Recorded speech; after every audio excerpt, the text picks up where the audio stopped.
Second season one. This is the season two first episode. So we've done a lot of series last year. So we are starting with different topics, and we are starting with an amazing topic: the future of blockchain and crypto in 2021. Knowing very well a lot of things have really happened in this ecosystem.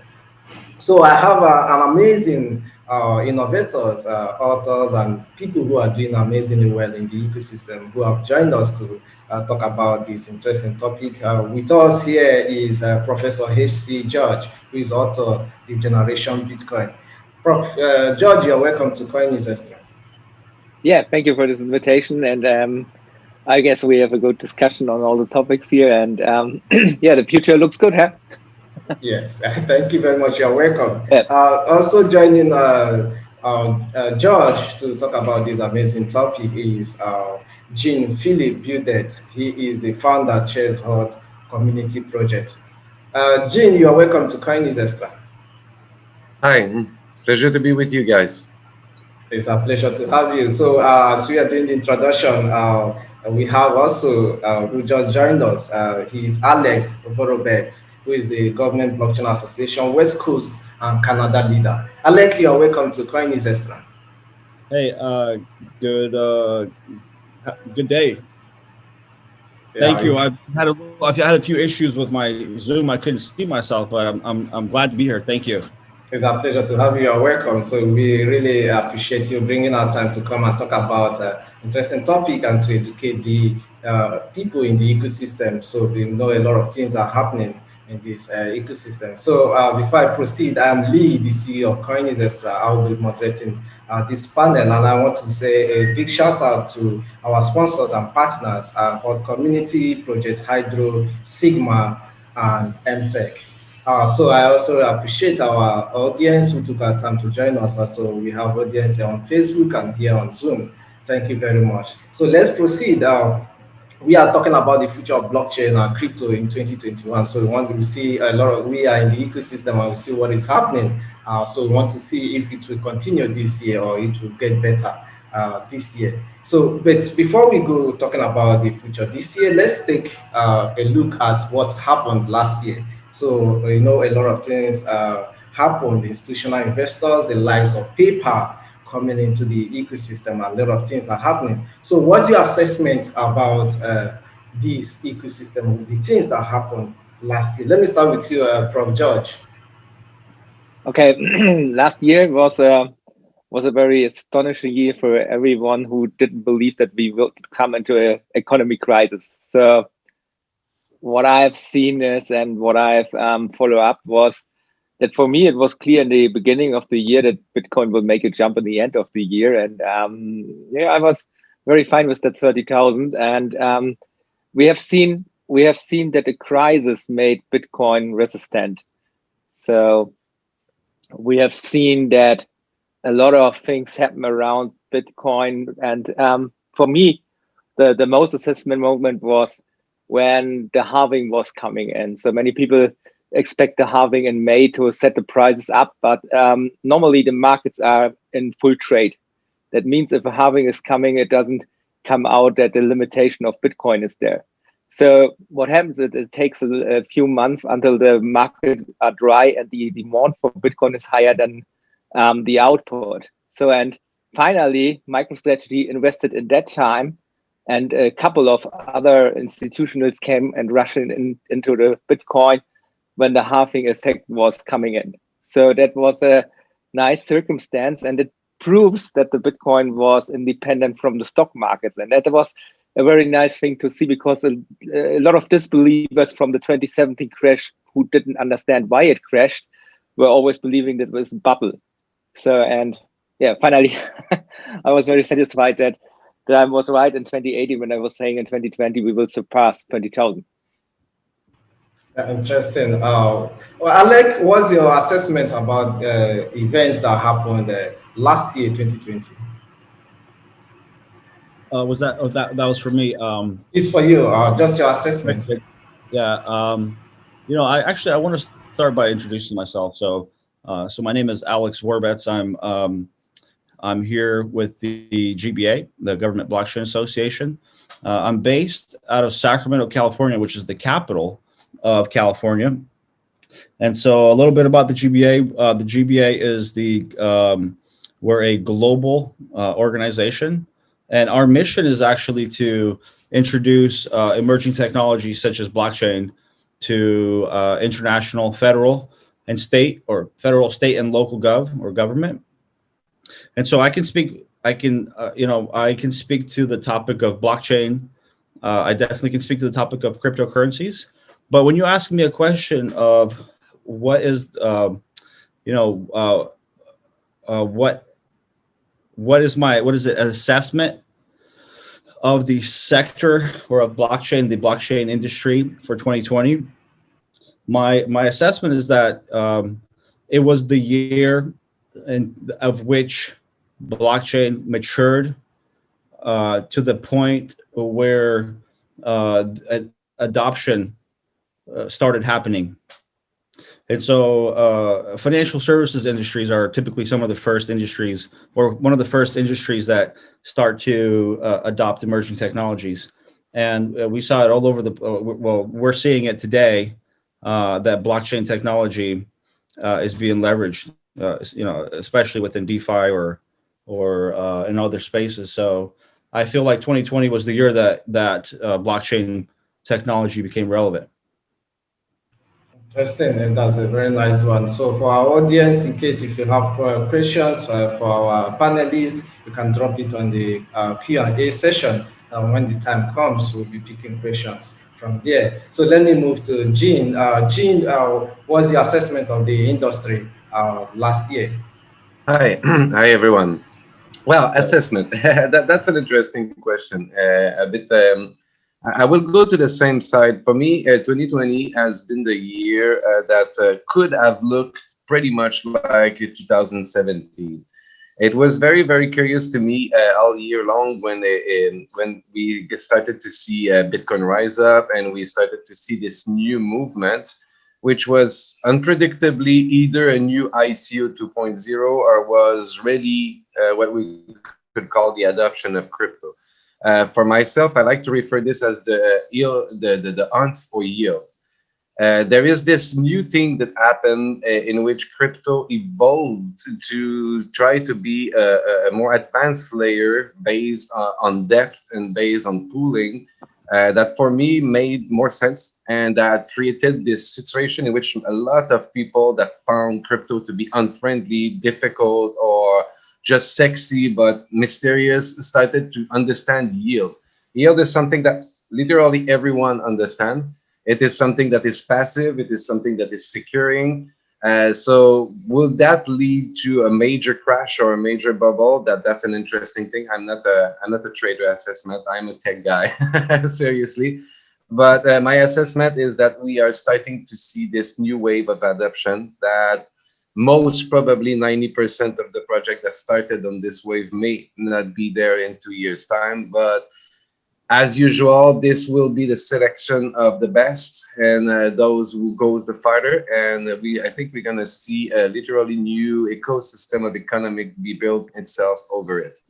I call it the maturity of the crypto sphere, in which we are slowly but surely becoming a full-blown independent economic system. So for me, this is a very, very good sign, and we should see decisive move in the year to come. Interesting. Let me continue with you, Jean. Stepping into 2021, the year we are in now, with the crypto market still looking bullish. If you check, the market is still looking bullish, even though the market is trading the other way, but it's still looking bullish. What's your take on the crypto market this year? How do you think it will perform? I think this is the decisive year. It's I think we can see at least 3 to 5, probably more, because I'm not looking all day long, new DeFi project launching at this time. At the same time, Bitcoin is becoming normal, if you wish, if there's anything we could call normal. And so what is the crypto this year? The crypto this year is the year where it becomes news every day, where everyone has to speak to their family and say, hey, what's that thing you talked to me for years? I've seen it on Twitter every day. Everyone is like, "Hey, I've talked to this person or my ex-girlfriend or my ex-friend, and they're all coming back to me." So this is the year that some people could say that this is the coming back. This is the year where everything's fulfilled itself. I think that we will see the winter of this new bubble at the end of this year, and this is where the project that has true value will survive. We know that DeFi is a beautiful word, but it's coming with true technical challenge. It's coming with true security challenge, and it's also coming with the ability for people to send, I hate the word scams, but there will be a lot of them. So I think that this is the milking year in which there's going to be only the right project left behind, left standing at the end of this year. So that would be my guess. Interesting how we understand how the ecosystem is. A lot of people are getting on board. So that's why we are having such conversations so that people will be enlightened. So let me move to you, Professor George. Do you think there will be more institutional adoption this year?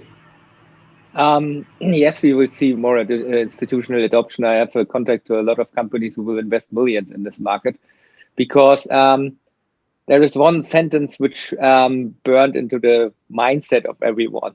The fiat money is melting. And the Western countries started to print so much money they haven't printed in the last 30 years. That means, in fact, you can see it, for example, in Germany. In Germany, the hyperinflation effect is coming in.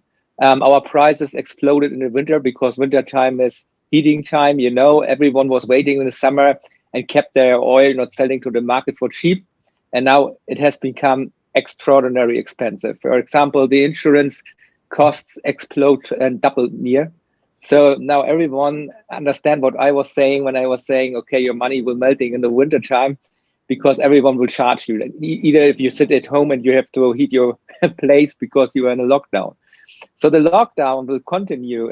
For example, Europe has plans to make the lockdown until May or something like that. And the more they treat the economy with lockdowns, the more the people will run out of fiat money. And that's why people say maybe we are in a great reset at the moment. Yeah, and this is not only good for Bitcoin, it's also when you think about alternative cryptocurrency spring. Another point is, for me, when we look further on in movements, people will just start to invest more in Bitcoin than in other assets. This is really easy to understand because this is the money which is rising to capitalize their companies. So many people ask me always, why Bitcoin and why so many people are running for Bitcoin and not for Ethereum or other coins? Because they grow up with Bitcoins. And here, every new challenge business has been created out of Bitcoin. Even Ethereum was coming out because there was Bitcoin. So what you see is another thing I see, and this is for me the most important thing. Last year I was saying we are at the beginning at the great hacks. So what we will likely see is I expect in the middle of the year the biggest Ethereum hack we had ever, because they moved to proof of stake, and proof of stake, there's nothing security about it, nothing, really nothing. And I really appreciate it. That will means that the new upcoming, you have seen the DeFi hack in German finance, for example, 40 quintillion coins have been printed and killed the stable coins behind by cashing out, and the owner of the stable coins hasn't got any chance to get his money back. So what we will see is likely in the DeFi markets, a lot of more hacks, because no one really was interested to change Solidity as an ERC20 protocol, because this was the same problem and the same security issues we had with the DAO in the beginning of Ethereum. So I expect a lot of more hacks that will make the investors more concerned about investing in DeFi for a moment. DeFi will stay for good. That's for sure. DeFi wouldn't go away. But we will see from that point, from the point of hacks, we will see from the government regulations, Alex can say more to that. We are on the same page of that. Yeah, more regulations come in, more people getting out into Bitcoin. And Taproot was the invention which led Bitcoin over 30,000. Many people do not understand that technology inventions have more impact to Bitcoin than the markets itself.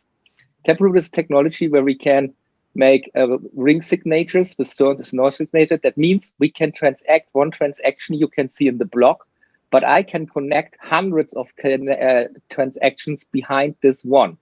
So I can transact with one transaction thousands, and you can't see the value of this transaction. You can see only the first, and you can't see where it is delivered to.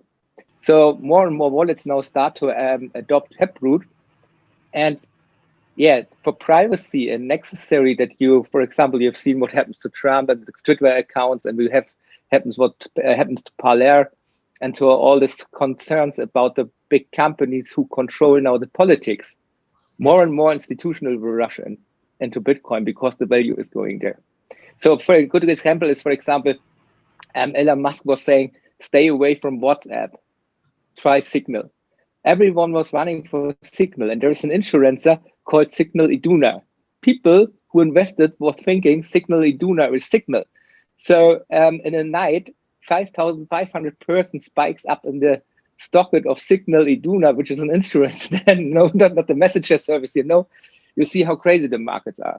And a little bit, the DeFi system reminds me on the ICO thing. There's a lot of things in common. So yeah, let's wait what happens. It will be a very, very interesting year. Yeah. Thank you very much. Excuse me. So, Alec, you've seen how the market moved last year to the ending of last year. We entered January, it kept going up, but we saw the prices of Bitcoin and some other coins going down this January. Do you think it's a bubble that will burst in 2021?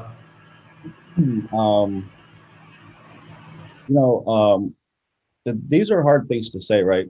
Because it's like saying, I know what's going to happen 9 months from now or 12 months from now. But what I could speak to is the fact that there are a lot of things that are happening that are creating for a better environment, or for a more welcoming or accommodating environment for people to invest into blockchain. I think there's a lot of factors. One of them may be the fact that people are becoming more educated on the topic of blockchain or cryptocurrencies. Another aspect, I believe, is the fact that we have regulations now, or we have or institutions or financial institutions now have a general idea or general frameworks for them to be able to actually invest into these markets. There's also likely there might be something to do with the fact that it's COVID, that everybody's sitting at home. People are thinking, well, if I'm at home, I might as well just figure out what this Robinhood app thing is, or might as well research about blockchain or cryptocurrencies that everybody's been talking about. So there's a lot of different dynamics that are really that potentially are driving the prices up. From everything that I've read, that I've seen, from the amount of news coverage, from the amount of just I want to call it hysteria, but it's not. From the amount of from what I'm seeing everywhere, there's likely never. I don't think there's going to be a correction in 2021. I think it's going to continue to appreciate, or honestly, it's a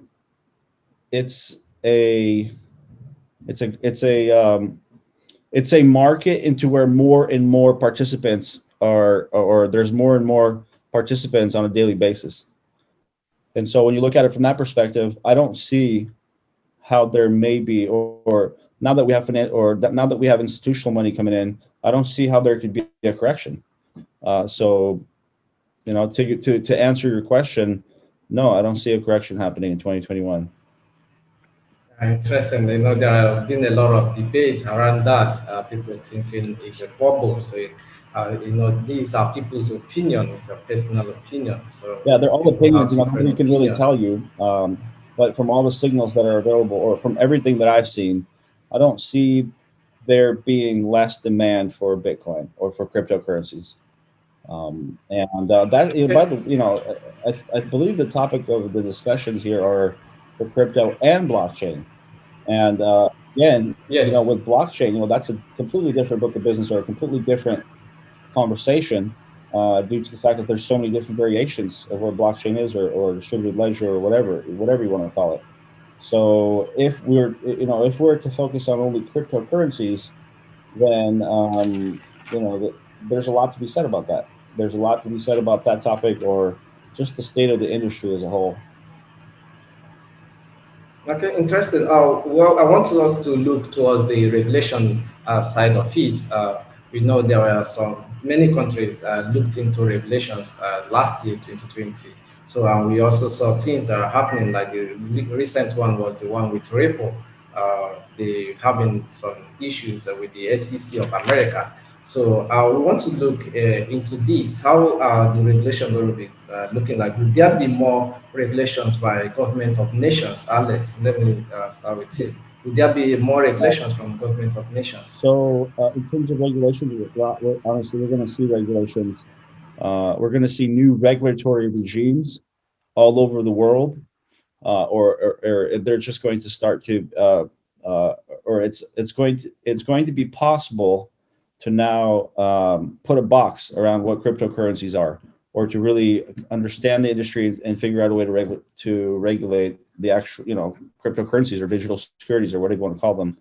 But to Ripple, right, to that example, and I've actually always known this, and this is one of the actual main motivators of me joining the Government Blockchain Association. I realized from a really early that it eventually, or in my opinion, regulators or policymakers are in the driver's seat. And so if we look at the example of Ripple, it's heartbreaking to see a company. It's heartbreaking to see, what is it, like 16 or 18 billion dollars in market cap disappear, I don't know, in a week. And so that kind of speaks to the necessity or the importance of engaging or really understanding the regulatory landscape, which will ultimately, in my opinion, dictate success in whatever project that is being put on, especially in finance, right, or in cryptocurrencies. So to your question again, is are we going to see regulations? Yes. Are they going to be bad? No. Is there going to be a safer, more inclusive environment to where we have more participants in the market? Yeah, likely yes. So overall, I think regulations or regulations catching up to the industry or to serve the industry is a good thing overall. Interesting. Let me move to Professor George. He made mention of regulations when he was making the presentation. So, how do you know there have been a lot of debates when it comes to regulations? People have been debating about regulation being friendly. Some say it's going to kill innovations. Yeah. So, I want to get your opinion on that, Prof. How do you think the regulation will look like? Would it be friendly and not kill innovations, Professor George?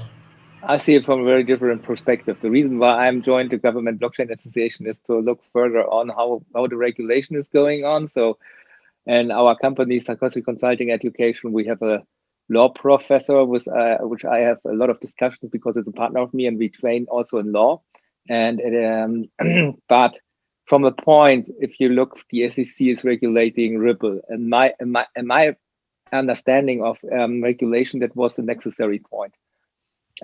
Look at the market. We have more than 8,100 coins, and only 3 of them has a real utility. This is Bitcoin, Ethereum, and Stellar, because Stellar has an own community of streaming guys who is selling and buying Stellar for the streaming content and the exchange of the guys inside the streaming economy. And the advertising market has pushed a lot of money in Stellar into this market because they want to address the stream gamers, right? They want to address this publicity. So every other coin is running for a crowd. That's the problem. And if you create a coin or something like that, you have to run for a crowd, and the only utility your coin has, it is an exchange against Bitcoin or Ethereum or another big coin, I would say. So what happens in the market at the moment, that SEC never had a utility. SEC was sorry, not SEC. Ripple hasn't got any utility. It was coming out in the last years thousandfold and said we partnered with the bank. But partnering with the bank means not I support the guys with Ripples and they will take it as an asset for their pension plan. So the same happens to IOTA. When it comes to IOTA, we're talking about Internet of Things and the adoption of all of that. And what happens in the world was Vodafone and telecommunications from Germany took over the European market. And in Barcelona, on the biggest smart city conference, no one was talking about IOTA. So what I see is that the SEC has taken carefully advantages away from markets which are, I would say, an empty threshold of moving just coins around. On the other hand, we have a very dangerous field in Europe becoming when we're looking at DeFi markets. So I like DeFi markets. Okay, I do not like how it is made, but I like it for the future. We need that. And as Alex was saying, we need DLT technology to support the future of enterprise systems of our business. And but MiCA shows, and MiCA is a regulation from Europe, which has a deep impact. This is, in simple terms, it's said, you got the Bitcoin, you got something else, everything is tokenized. This token gets a government stamp. And if this token has a government stamp, you can use this token for whatever you want to do. So that kills the invention of cryptocurrency, the invention of decentralized financing to keep out the third party. Keep out the third party is not a regulatory point. Keep out the third party means only that I can do a business trusted to a stranger I do not know, and I can be secured that my money is not going away somewhere in a shady moon.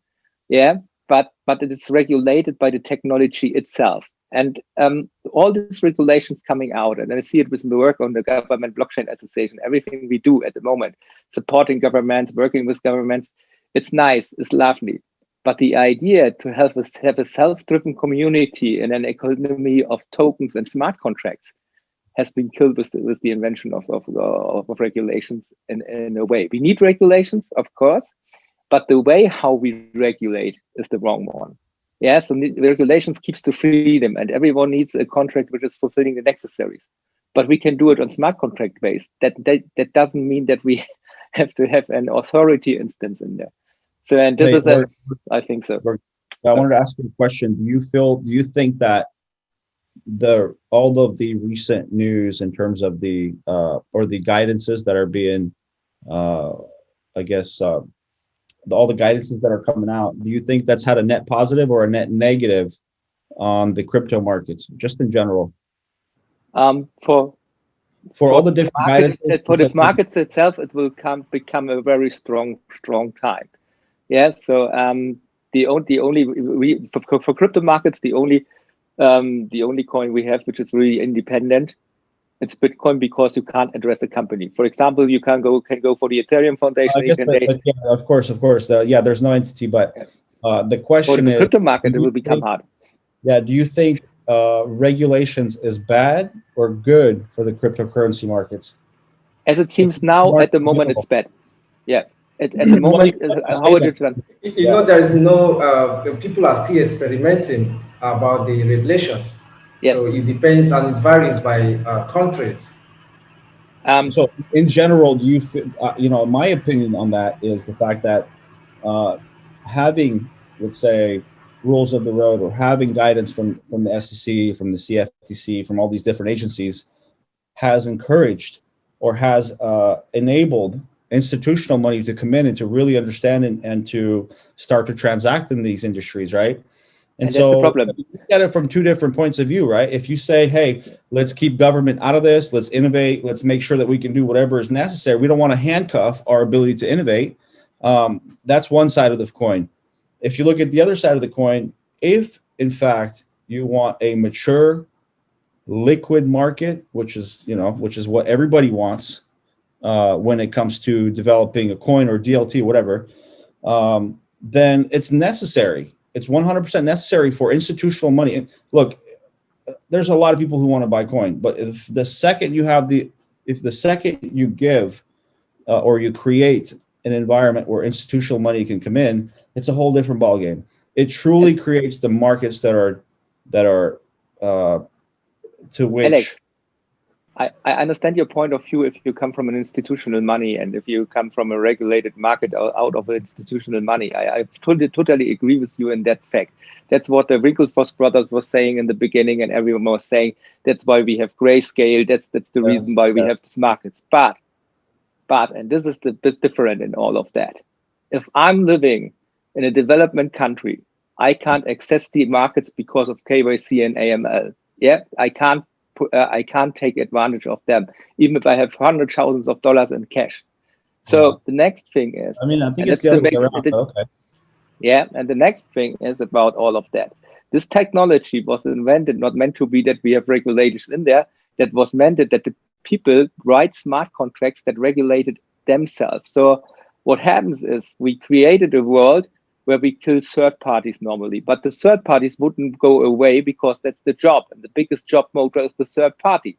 So what we now do is we take this technology, tell everyone there is freedom of money, be your own bank. And we say, okay, we have DLTs and there are all 7 different smart contracts and we can do all this thing. And then we keep the third party in again because we do not trust this technology and we do not trust that the game changer is that we make a contract, because the money laundering is always a point at times. Yeah, the money laundering was always a point between you and me and the output, and not the money was transferred. Yeah, we definitely understand the technology. No, I understand what he's trying to, what Prof is trying to say. When it comes to innovation, there are people are thinking that there are some certain aspects of blockchain that regulations might hinder, and there are some certain aspects that needs regulations. These maybe we'll continue this particular conversation maybe with another topic here. We'll be looking specifically into regulations. I don't know if Jean Philip is still with us. Jean, are you still there? I'm still here. Okay. Do you think we've seen a lot of nations banning cryptocurrencies, and some are adopting blockchain. Some they decide to ban crypto and they decide to adopt blockchain. So how do you see this year? There are going to be a lot of ban by countries. There's a paradox. I was listening to Alex and Professor, and this is the interesting thing, is that, as Professor said, we created decentralization, which basically is let's regulate ourselves. And at the same time, this decentralization has been like the wild west for quite a while, and one could say, not that I believe that, one could say that regulation is really necessary in some ways. So basically, you want to have a serious project, and the serious project that will be coming are not just going for the retail crowd of people wanting to buy a coin or another. Everyone is really going to the next stage. We speak about institutional money, but institutional money for me is the waking of everybody. Basically, people are looking at PayPal, they're looking at Elon Musk, they're looking at anyone basically they can look that will be a trust figure for them to say, hey, this is major. Nobody understands really. It's astonishing the number of people that understand the concept of, oh, let's be free with our money. But when you start about sovereign finance and the responsibility of finance yourself and the risk of it, then nobody understands really. They're just waiting to have some big figure saying that this will be good or not. And at the same time, you have all these countries that are completely asymmetric. Like you will have legislation that are very, very innovative, the regulators that basically wants to have this new market, but are just trying to get by. I'm not a regulator. I've not been working with association, but I've been dealing quite a lot with this anyway. And what I could figure out is that most of the regulators that I spoke of are fascinated by DLTs. They're fascinated by the possibility of what it can do. And basically, they want to see how this can be integrated into the market. And generally, 99.99% of the crypto out there, maybe but Bitcoin, Digibyte, and a few exceptions are not totally decentralized. And they're, for one simple reason, there is someone you can go knock on the door and close them. A ban. You're speaking about ban. Will these ban happen? Of course, some ban will happen. There is some regulators will try to do a hammer on the table saying, look, this has to stop. We need to have some order in the house. Is it a good thing? I have no clue. At the same time, there is these other regulators that say, yeah, well, there's a lot of money there and we could make this money bring to our country. So you would have these legislation that are on the top of things and these legislation that are completely backward, and everyone looking at the SEC to make some sense out of it. So will there be more ban of crypto? I am not. I don't see the future. What I can see though is that we should see this year at least one or two of these major judiciary dramas that will come to as a warning sign to say new project who wants to go to the next stage needs to have solid ground. And we love to speak about Bitcoin being like totally uncensorable and things, and I like to believe it. But at the same time, let's say that government really Bitcoin, it will only be a matter of finding a way for ISP to literally refuse to run any nodes, and boom, there is no more Bitcoin. Or at least there is only Bitcoin with deep VPN, and it will become a marginal, criminally oriented thing. So I think that no crypto is truly invincible, and this sense of invincibility of the decentralized is probably a problem to me. We need to be looking outward there. The ban is always a threat. It will but at the same time, you speak to most regulator, and for my personal experience, 4 on 5 of them love it, and they only want to see how this can become mature, how this can become orderly, as they say, liquid market. So I will not predict the future. Will there be ban? There will be ban. There will also be cool things like stablecoin being accepted in banks, like banks and a definitive business putting a big chunk of their capital into Bitcoin because it can support their different capitals. So we will see quite a lot of action this year. And so who's going to be banned, who's not going to be banned, I'm not even sure how it's going to go with Ripple and the SEC. I think that the notion of security is so elastic and so large that some regulator could maybe put everything into a security or everything into a form of Ponzi, as well as they could not. So I think that the regulator are evolving at the same time that the blockchain is evolving. But blockchain is a tech sphere, is a finance sphere. People are buzzed. People like it to go far. The regulator are conservative people. Their own sole mission, supposedly, is to protect your fund, is to protect you. And I think we have saw enough dark scammy or behavior into this Wild West that there needs to be a balance in there. So my own opinion is that the regulator needs to evolve. I think we give them too much importance, as it was said. Why having a third party if we say we want to decentralize the world? Well, maybe we need to review this idea of fully decentralizing the world. Is pure decentralization just the right way to do it? Is there really a way to completely decentralize everyone using, let's say, a DLT process, smart contract, or however other technology that would make this regulation third-party less? Maybe it's possible. Maybe we're going to see this in artificial intelligence, but I think we're speaking about sci-fi now. And the idea is that regulation are needed at this stage to make the crypto market become one of these markets that everybody is used to, and that the regulator are probably evolving as fast as they can for now, and they are always in the behind. But you go to some jurisdiction, and they are really, really on top of it. The Europe is coming with a strong regulation, as it was mentioned, the MiCA. There is quite a lot of things in there. Definition of every asset class with responsibility and definitive responsibility from stablecoin, algorithmic token, asset-backed token. They are all defined. It's very interesting, the deepness of the thoroughness of the work that has been done by the regulator to try to understand and figure out exactly what is happening there. So what I see is more or less the evolution of regulation more than just ban. Ban is the symptom or the results of how the regulator try to adapt. That would be my take. Do you know what the biggest problem is in all of that? We try to keep the old world digital. So if we do not understand that we have to change the economy behind, the suffering of the world from the problems we have today, poverty, economy suffering by capitalism, we never will survive.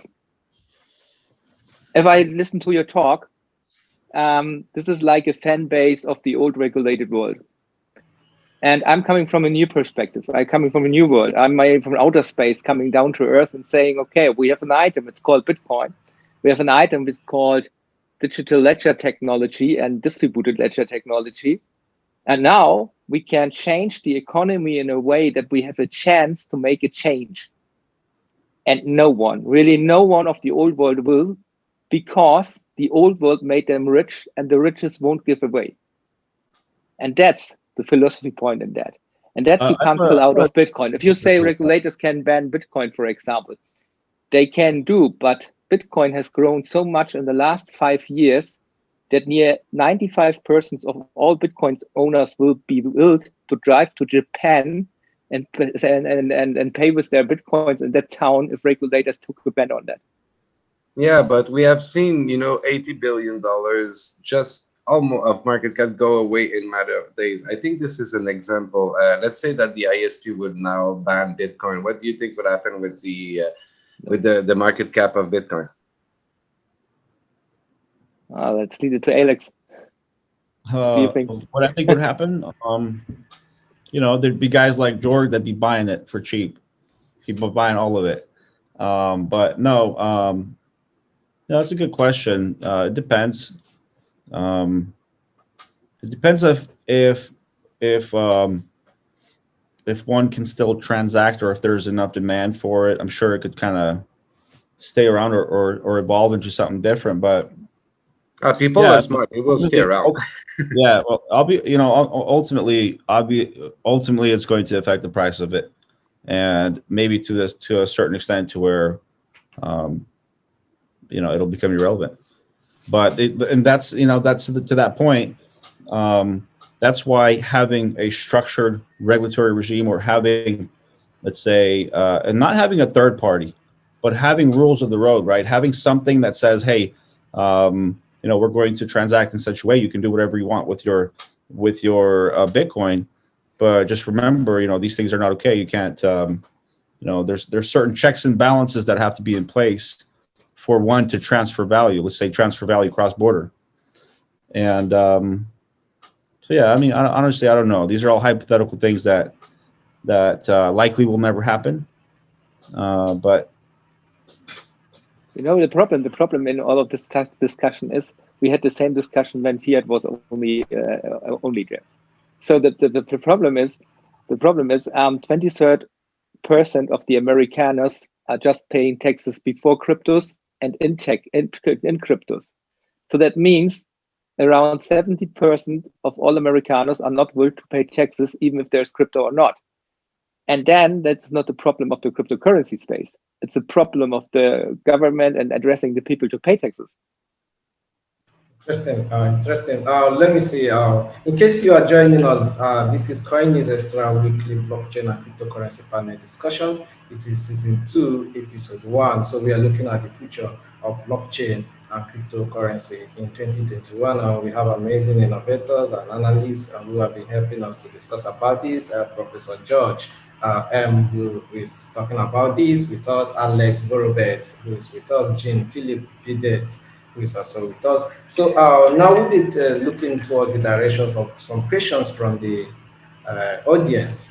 Let's see if we can pick some questions from them while we still have time. Let me check out some of the questions coming.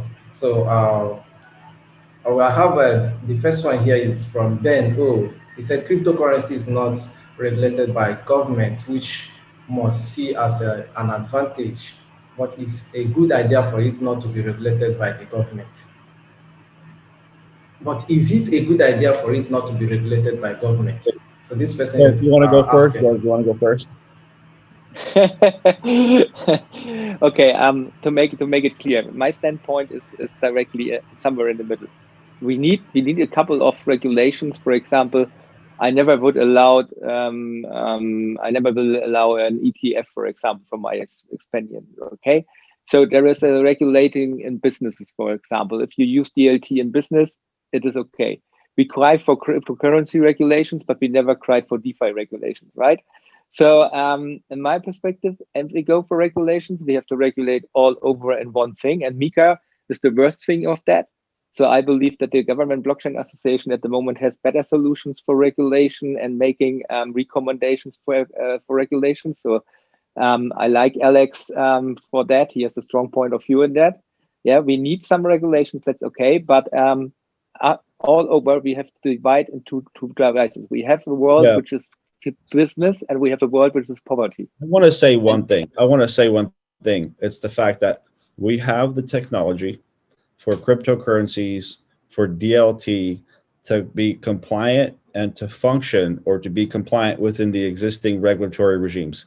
It's there. There's a way to do it. There's a way to make a product, a blockchain or a coin to be compliant. And so, obviously there is this desire to have a product, fulfill some type of mission or some type of utility, but there's no reason to where these companies that are innovating, there's no reason for them to avoid or to, or for them to not disregard, but for them to not take regulations or compliance into seriously. And so we're seeing that all over the place. And what the worst part about that is it's an issue, I believe, of being careless or maybe hubris or having some type of mission in mind that it doesn't really line up with the reality on the ground. And so to everything that was said tonight, especially to the regulations in the cryptocurrency space, it's not out of the realm of possibility. There's a lot of different coins or projects out there that are compliant. They're not having issues with the SEC. They're not getting enforcement. I mean, they are thriving. And so how do you do that? You take care of business.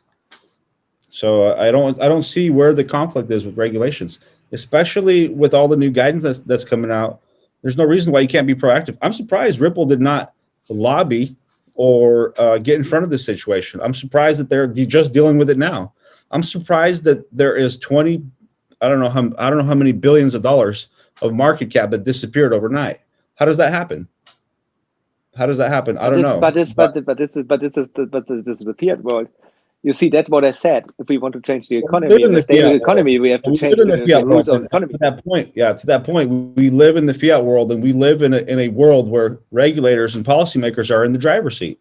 If somebody can come in and tell you, if you accept it for the rest entire life, you accept all these rules, and you will do every business based on these rules. And if we want to drive and thrive in a new economy, we have to change the rules. I want to drive fast. I want to drive my Ferrari fast, and I want to spend $1 million, right? And I don't want to pay taxes.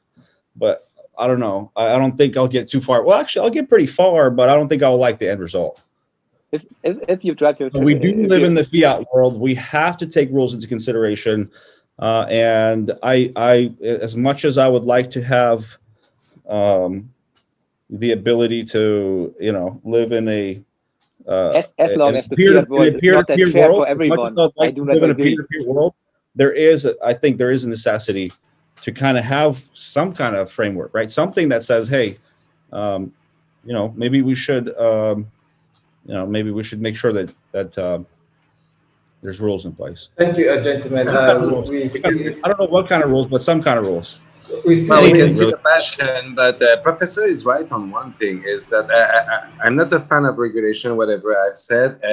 I think regulation are necessary, like you, Alex. But at the same time, regulation are leaving some people behind. And Professor point one thing very, very clearly, what people like to call the unbanked. Okay, it might be a bit generic as a term, but KYC ML is probably the biggest limit in all of this. We all understand why we don't want money laundering to become just the mission of coins. But at the same time, there is like 2/3 of the planet that is left behind. So what do we do? Yeah, and so you say KFC, there's KFC.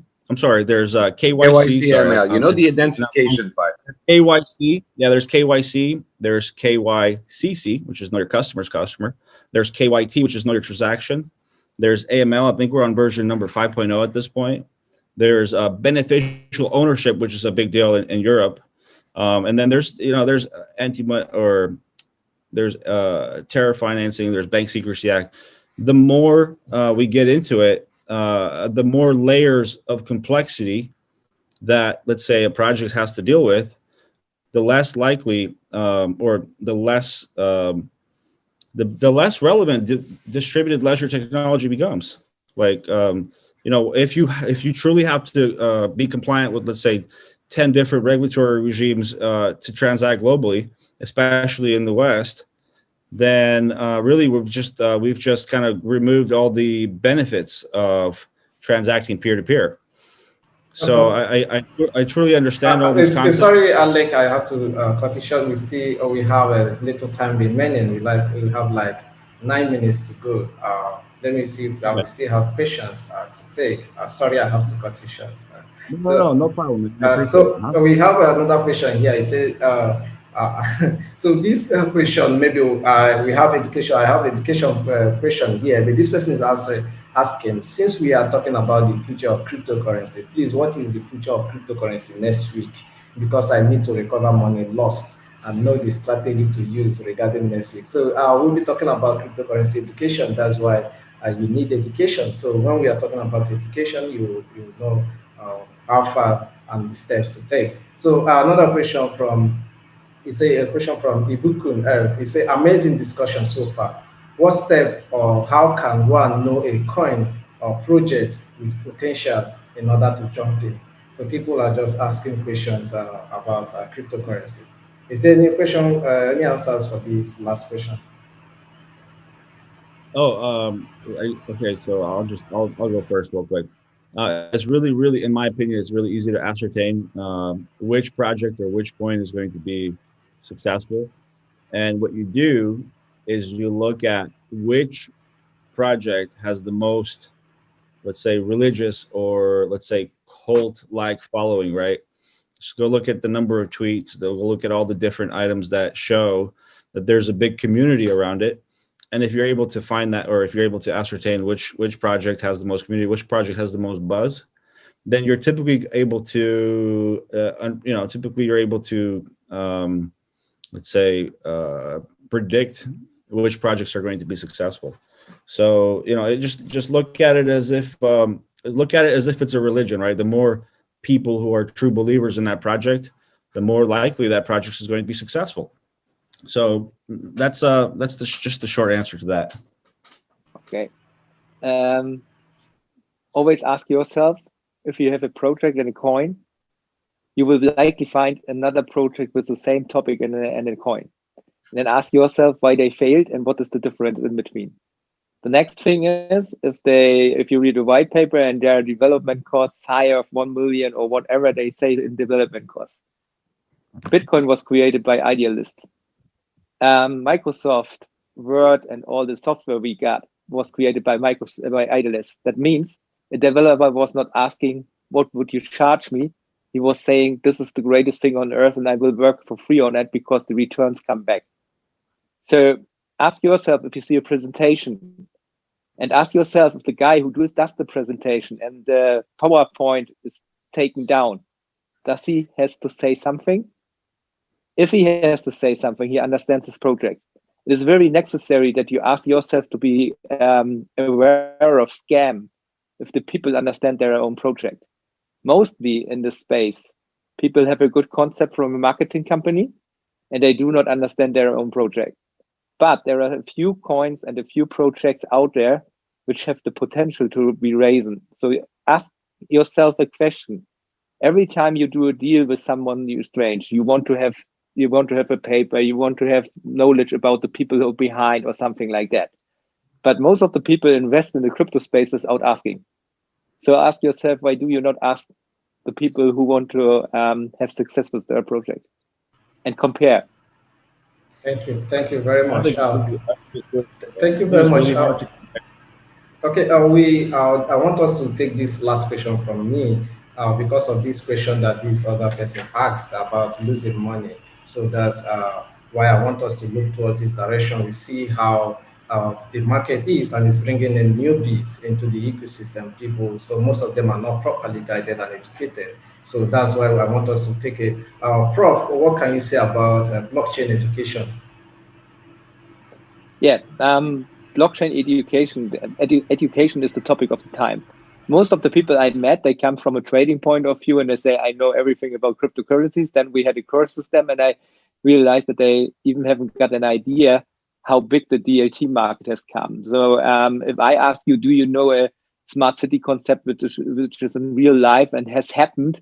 No one, most of the people will say no. Yeah, and there are smart cities which have been created, and so, and even what Alex was saying, DLT, distributed ledger technology, is more than a cryptocurrency. The blockchain space will change the economy and everything we do and how we are connected in a way we never have seen before. So if you have a basic understanding about that, that means, okay, you understand what the people are doing. But if you want to shape the future in that, you need more, like becoming an advisory or something like that. Yeah, because most of the companies are willing to go for the future, but we have enough jobs for developers, and that's not the problem. But we do not have enough jobs in the DLT world connecting the guys running a company with the knowledge, the support the technology team will brought to them. So you need more understanding in that field. Okay, sorry, we Yeah. have a little time remaining.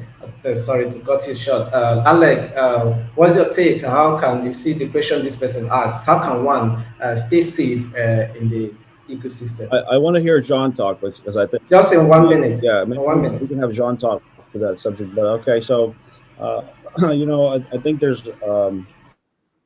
a lot more education out there now that's available for people to get informed, or for people to really understand the technology.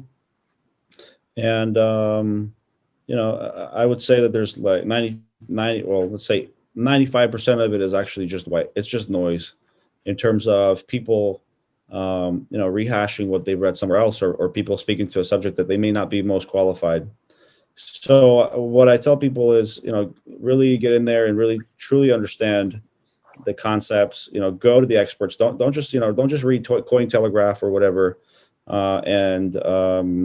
Just it's the education, or the ability to gain access to the education, is out there, and it's becoming more and more accessible. So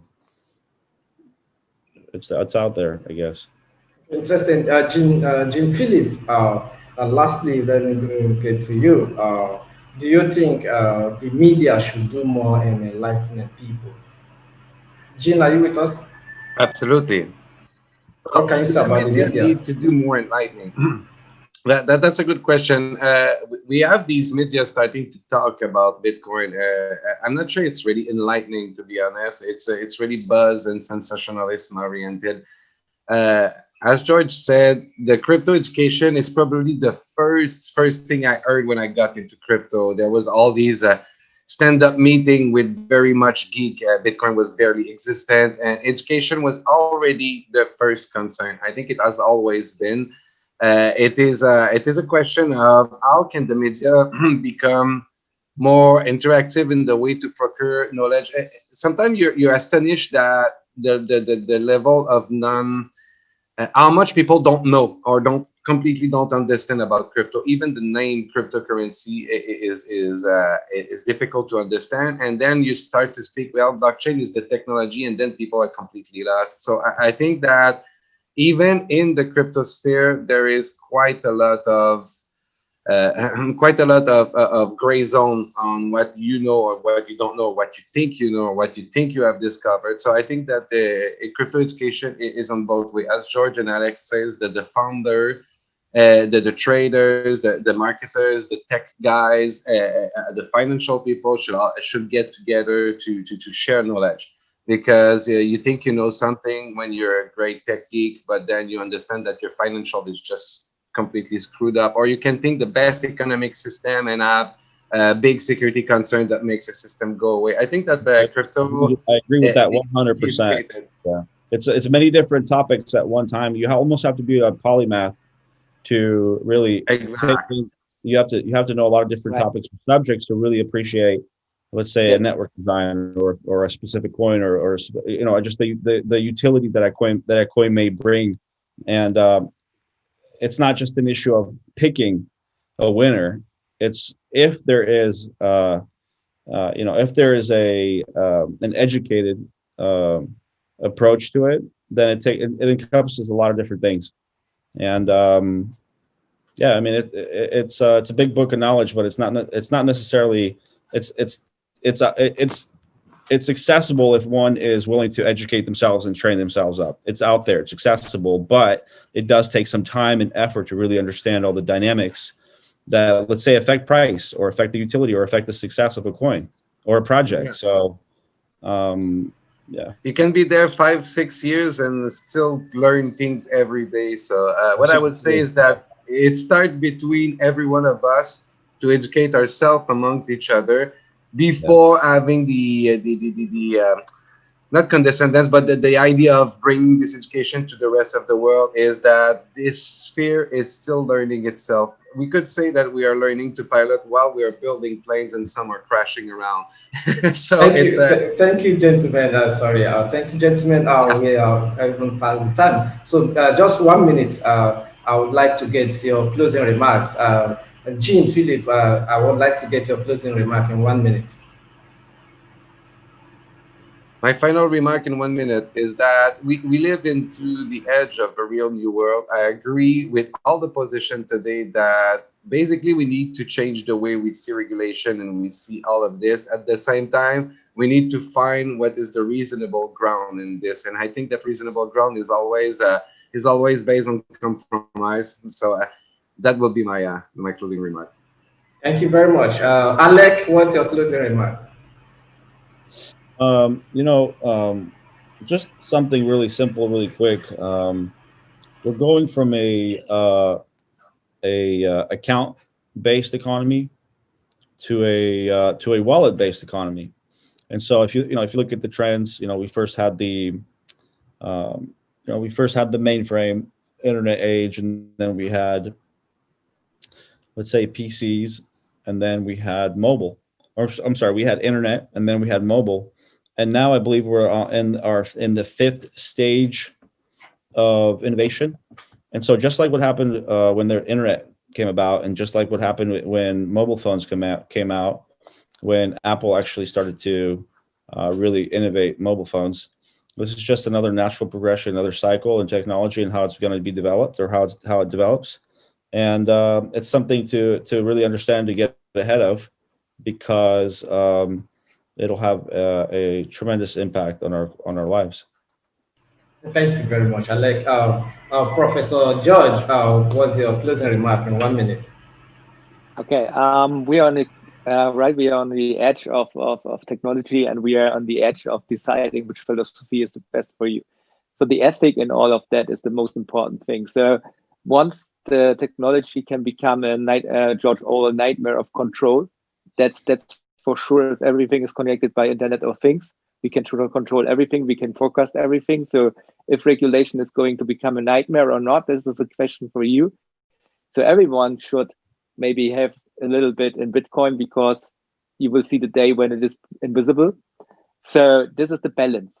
And my summary of all is, keep the world in a balance. Not only the cryptocurrencies and the freedom fighters are the best one, and not only the regulators. It's somewhere in the middle. And if we keep the balance and we keep the ethic in, maybe we have a chance to make a better society. Thank you very much. Indeed, the future of blockchain and cryptocurrency is going to be bright in this 2021. Thank you very much, our amazing panelists who took our time to join us on this discussion. Thank you very much, Professor H.C. George, who is the author of Generation Bitcoin. Yeah. Thank you, George. Thank you for being here. Thank you for Alex. And nice to meet you, Jean. I'd love to connect with you offline. Okay, thank you, Jean. Philip Budet, who is the founder of Cheese Hub Community Project. Thank you, Alec, who is a Government Blockchain Association West Coast and Canada leader. Thank you, George. Yeah, reach out to the GBA if you ever want to learn more.